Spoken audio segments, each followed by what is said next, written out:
It is so obvious that the Golden State Warriors are one trade away. I don't need to show you the metrics, the nerd stats to tell you that when these three guys share the court, good things happen for the Golden State Warriors. As a matter of fact, they put up some of the best numbers in the NBA, but they can't always be out there on the court. And when they're not, specifically the combo of all three of them, the Warriors suffer as a result. So I think they need to make a trade in order to get this roster to a point where it can contend with some of the best teams in the Western Conference. And to be honest with you guys, as you're watching Warriors Today by Chat Sports, my name is Tyler Smith. That's going to have to be in the form of a Jonathan Kuminga trade. I mean, we're beating around the bush, but we all knew this day was going to come eventually. Even with the semi-strong start to the season that Jonathan Kuminga had for the first couple of games, we knew eventually that the Warriors would explore some trade avenue for Kuminga like they kind of agreed upon when the extension was made. And an anonymous NBA executive did end up calling Jonathan Kuminga, quote, one of the best trade chips in the NBA. So what could the Warriors get for Jonathan Kuminga? Well, for starters, I do know that it looks like as far as the sentiment goes around San Francisco, the Bay Area, is that Jonathan Kuminga is very likely to not be a Golden State Warrior for much longer. Joe Shasky of 97.5 The Game did say, I think we have a better chance of seeing Brandon Ayuk on the San Francisco 49ers roster after February 1st than Jonathan Kuminga on the Warriors. And if you know anything about the Brandon Ayuk situation, I mean, that was a bombshell report that they are nearing a divorce in San Francisco between Ayuk and the 49ers. So for a guy who's literally on his way out, for Joe there to say that Kuminga is more likely to not be on the roster, that tells you a lot here that the Warriors are going to look to move Kuminga at some point once that trade restriction is lifted on January 15th. With that being said, though, with the Warriors' current situation, I got to ask you this before we dive further into the situation. Do the Warriors have to trade Kuminga? Not should they trade Kuminga, not will they trade Kuminga.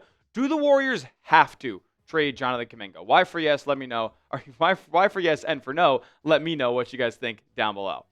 Because the bad part is, I'm not so sure a trade can happen. If the trade restriction was lifted right today, I don't know how much interest Jonathan Kuminga would have because of his knee tendonitis that he has going on right now. Steve Kerr said on Jonathan Kuminga that he's not moving well, and he has no idea when he's going to play. He didn't play in Monday's game against the Utah Jazz, and I mean, for a guy that this franchise is kind of banking on in order to return some value back to get this team to where it needs to be, that's definitely scary at this point. But there's a team out there that I don't think is going to be too concerned with what Jonathan Kuminga has going on health-wise because they've been in on him from the jump, and that's the Sacramento Kings. They could be going through a fire sale. Jake Fischer of the Stein line, the People's Insider, said the following.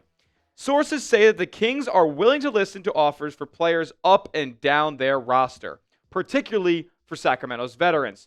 Just don't get your hopes up about your favorite team acquiring the recently re-signed Keegan Murray or last June's prized first-round pick Nique Clifford. Sources say both will be off the table in upcoming trade talks. Now, what do we know about the Warriors and the Kings? Well, they engaged in trade talks at some point this offseason for Jonathan Kuminga, centered around him to go to Sacramento. But that deal only ended up being Malik Monk, Devin Carter, and a heavily protected first-round pick that I don't know would have conveyed.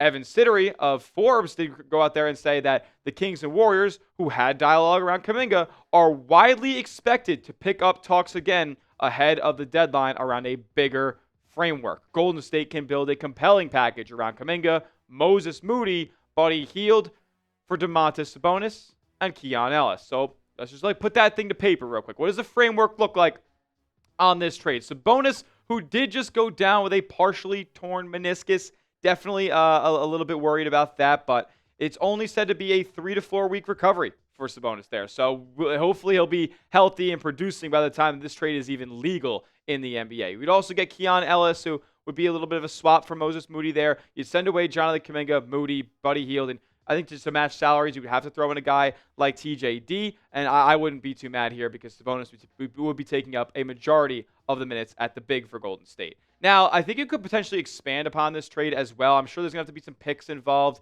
here and there. And the Warriors would still get the same return here, and they would be sending out the same stuff. But the Clippers are reportedly showing interest here in DeMar DeRozan. So maybe making this a 3-team trade would make it easier for all parties. Just showing you guys what a potential deal could look like here as we get closer and closer to this trade actually being a possible thing. Now, with that being said, with what's going out from Golden State and what's coming back, would you make this trade? Let me know in the comments. A for accept, D for decline. And if you would accept Sabonis and Keon Ellis for Kuminga, Moody, Buddy Hield, and Trayce Jackson-Davis. What does Dub Nation have to say? I'm saying, it's not even a question I'm saying, accept. Now, maybe you guys are going to come at me down in the comment section saying, Sabonis doesn't play defense, Sabonis is hurt, Sabonis can't shoot. Well, you know what? I'm going to change your mind. I'm going to tell you coming up next why we're going to make that trade. And then, you know what? If you don't like it still, we're going to propose a couple of more that Golden State could go out there and get for Jonathan Kuminga. That in just a moment. First, though, I got to tell you guys about our sponsor on the program, and that is Prize Picks. It's the holiday season, folks, and it's the best time of year for sports. Bowl games, basketball matchups, playoff pushes, it's all happening at once. And while you and I are out here making decisions every day, what gifts to buy, what to eat, which game to watch, there is one place where it feels good to be right. Prize Picks, the best daily fantasy sports app in the game. All you guys got to do when you download the app is pick 2 to 6 players and just pick more or less on their projected stats. Whether it's basketball, football season is heating up, you even got hockey out there. You can mix and match all different sports and win up to 2,000 times your money watching your favorite teams. I'll show you an example of a lineup that I have right now. For the Monday Night Football game this week, I got Christian McCaffrey, more than 7 receiving targets, and then I got Ted McMillan, more than 66.5 receiving yards. It's also on Prize Picks, though, because it's becoming a social event as well, where you can follow other creators, your friends, celebrities, and copy their picks just like these into your own using the brand new feed tab. Prize Picks is the coolest because of the other features that they offer as well, like early payouts and injury reboots, and even the situation where if you have multiple stat projections of the same player, you can put it in the same lineup on Prize Picks. Yeah, that's called Stacks, the only daily fantasy sports app to offer that. So download the app today and use our promo code CLNS to get $50 in lineups instantly after you play your first $5 lineup. That's code CLNS to get $50 in lineups after you play your first $5. Prize Picks. It's good to be right. I'm not going to lie to you guys. Buddy Hield in that trade, Trayce Jackson-Davis in that trade, specifically more so Hield because he does make $9 million, that means nothing to me. Buddy Hield has done nothing for the Golden State Warriors this season. He's had a couple of good moments in the playoffs and the early portion of the 24-25 season, but as far as what he's done this year so far, like when Buddy Hield has the ball in his hands, it's a turnover. When Buddy Hield's defending, it's a blow-by. When Buddy Hield's shooting the ball, it's a miss. Like, he can't be out there. He's been virtually unplayable, and you're seeing it as the games go along with him getting less and less time in Steve Kerr's rotation. TJD, I mean, he's played okay over the last few games. I just don't even think he's an NBA player, to be quite honest with you guys. He's just not that good to me. Doesn't defend at the highest level. He's an all-right rebounder, solid lob threat. But other than that, you could find a bazillion TJDs out there. Now, as far as the Moses Moody aspect of this thing goes, because I know that's going to have some hiccups for some people as well. Moody's had a really solid start to the season. But I'll let you in on a secret right here. I think Keon Ellis is a total wash for Moses Moody. That is a 1-to-1 swap. Same player. And you still keep Will Richard in the Golden State lineup here. So you are basically 1-for-1 Moses Moody and Keon Ellis. You can send Buddy Hield and TJD packing. I don't really care where they go. They can send them to a third team. It doesn't matter to me. And then you're essentially trading Jonathan Kuminga for Domantas Sabonis. Like, no-brainer, people.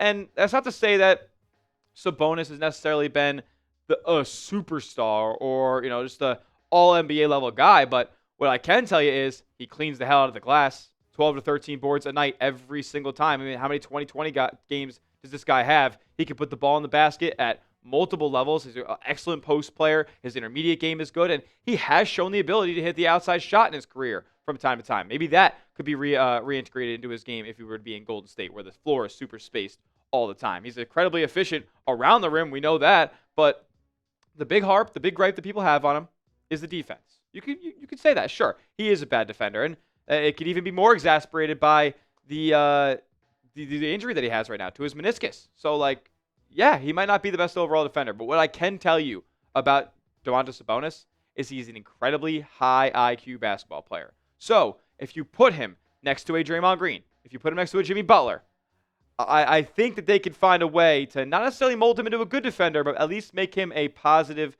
asset on the basketball court. Maybe not on the defensive end, but maybe affect the game so much offensively that it wouldn't even matter. Kind of akin somehow to Nikola Jokic's effect on the game.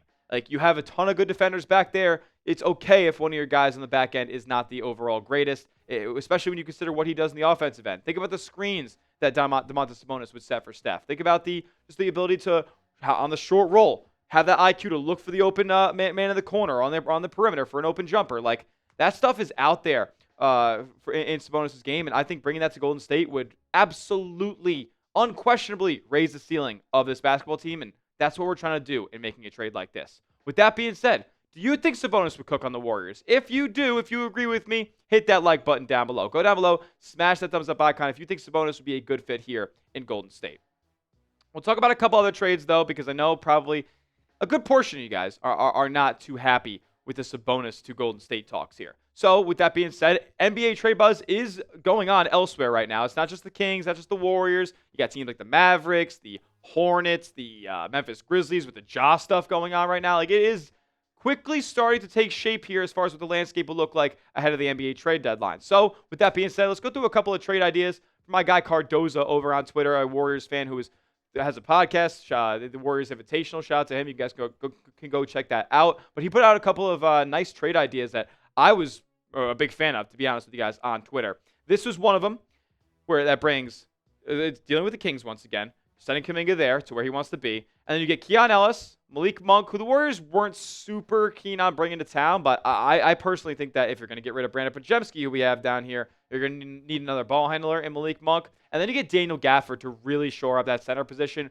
with the Al Horford injury and just how much uncertainty surrounds this Warriors front court. Like, you need a big bruiser down there, which they do not have at this point. You would be sending away Brandon Podziemski and Buddy Hield to the Mavericks in this deal. The one hiccup that would really probably come with this a deal like this is just the value that they place on Jonathan Kuminga as well as on Brandon Podziemski. Like, you would think that they would want some sort of a more marquee name than I guess, Daniel Gafford or Malik Monk. The Golden State Warriors front office, like, they think that Jonathan Kuminga and Brandon Podziemski are all-stars. Are they wrong? Yes, they're absolutely wrong. But that doesn't mean they're going to stop thinking it. It doesn't mean they're going to stop putting high value on these two guys. So a trade like that, I would be all for, but I'm not so sure that Joe Lacob would be willing to pull the trigger on it. What about his second trade idea that he came up with a few days ago? This is more along the lines of a trade that I don't know if these two cats would accept, because there is no doubt in my mind that if Golden State had an offer like this, Trey Murphy, Zubats, and Batum for Kuminga, and then I don't even take the entire roster, not name Steph, Jimmy, or Draymond, and you got a deal. Like, Trey Murphy is an all-star level player. You haven't seen it yet because he's playing in New Orleans, but telling you, if this guy was in Golden State, he would be everybody's favorite player. Zubac is one of the top 10 centers in this league. Batum could still play. Fourth quarter yelling, why the hell Batum in? Yeah, he's in for a reason. He can shoot that thing. Like, this trade is unbelievable. However, I'm not so sure that the Pelicans would want this package, just one unprotected first-round pick and Pods, Moody, and Hield for Trey Murphy. And then the Kings would definitely do it. The Kings would say, yeah, take my money, please. But the Pelicans in this deal, I don't know. Maybe they would hold up. They do have a pretty dumb front office, though. I'm not going to lie. Maybe they would just accept this trade to get a first-round pick out of it. With that being said, what do you guys think about these trades? If you like either of those trades more than what we got going on with the Sacramento Kings and getting Sabonis to Golden State, comment down below which trade you might have liked better. As that will do it for today's edition of Warriors Today by Chat Sports. Make sure you give us a subscribe over at youtube.com/WarriorsTV for the latest and greatest on your Dubs all season long. We'll see you guys in the next video. And as always, let's go Dubs.